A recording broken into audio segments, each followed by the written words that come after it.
আসসালামু আলাইকুম প্রাণপ্রিয় বন্ধুরা, কেমন আছেন? আশা করি এই মুহূর্তে সবাই ভালো আছে।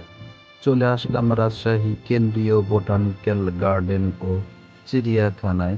5ই আগস্টের পরে এই চিড়িয়াখানার নামকরণ পরিবর্তন করা হয়েছে। আগে এই চিড়িয়াখানার নাম ছিল শহীদ কামরুজ্জামান কেন্দ্রীয় উদ্যান বা চিড়িয়াখানা। বর্তমানে নামকরণ করা হয়েছে রাজশাহী কেন্দ্রীয় বোটানিক্যাল গার্ডেন ও চিড়িয়াখানা। বন্ধুরা, আপনারা দেখতে পাচ্ছেন চিড়িয়াখানার প্রবেশ গেট। এখানে টিকিট কেটে প্রবেশ করতে হয়। টিকিট মূল্য মাথাপ্রতি 25 টাকা। এখানে আপনারা আসলে সকাল 10টা থেকে 5টা পর্যন্ত খোলা পাবেন। আরও আপনারা দেখতে পাচ্ছেন যে চিড়িয়াখানার সামনে নিত্য প্রয়োজনীয় হরেক রকম জিনিসের দোকান। এখানে টুকিটাকি প্রায় সব ধরনের জিনিসই পাওয়া যায়। বাচ্চাদের খেলনা থেকে শুরু করে অনেক কিছুই পাওয়া যায়। আপনারা দেখতে পাচ্ছেন কত সুন্দর সুন্দর বাচ্চাদের খেলনা। সেই সাথে এখানে আসলে আপনারা আরো পেয়ে যাবেন ফুলের দোকান ও অনেক রকমের ফুলের মালা। দেখতেই পাচ্ছেন যে বন্ধুরা, কত রকমের ফুলের দোকান এখানে। বন্ধুরা, আমরা টিকিট কেটে প্রবেশ করেছি ভেতরে। ভেতরের দৃশ্যটা দেখতে পাচ্ছেন, সবাই টিকিট কেটে প্রবেশ করছে। এখানে আরো অনেক কিছুই আছে, যেমন 3D মুভি। আপনারা এখানে 3D মুভিও দেখতে পাবেন।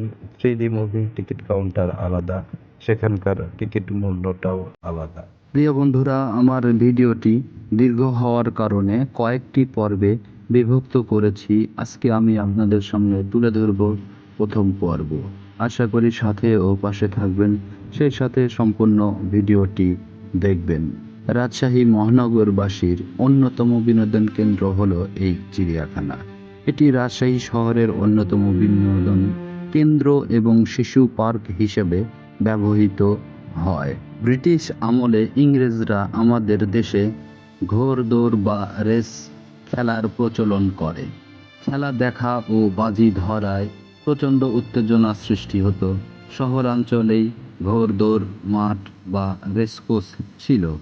রেসের নেশায় দূর দূরান্ত থেকে মানুষ ছুটে আসতেন। অনেকেই এই খেলায় সর্বশান্ত হয়েছেন। কার্যত আয়োজকরাই লাভবান হয়েছে। রাজশাহী শহরের রেসকোর্স ছিল পদ্মার পাড়ে। এখন এই রেসকোর্স ময়দান রাজশাহী কেন্দ্রীয় উদ্যান ও চিড়িয়াখানা। রেস ও টমটম বন্ধ হওয়ার পর রাজশাহীর রেসকোর্স ময়দান দীর্ঘদিন পরিত্যক্ত ছিল। শহরবাসীর বিনোদনের আদর্শ প্রতিষ্ঠান হিসেবে গড়ে তোলার জন্য তৎকালীন মন্ত্রী শহীদ এইচ.এম.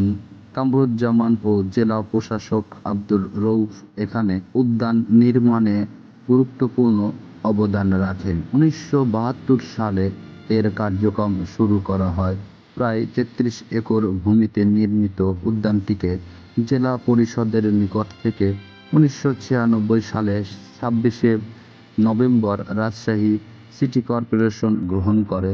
তৎকালীন স্থানীয় সরকার পল্লী উন্নয়ন ও সমবায় মন্ত্রী জিল্লুর রহমান, মেয়র মোহাম্মদ মিজানুর রহমান মিনুর নিকট আনুষ্ঠানিকভাবে হস্তান্তর করেন।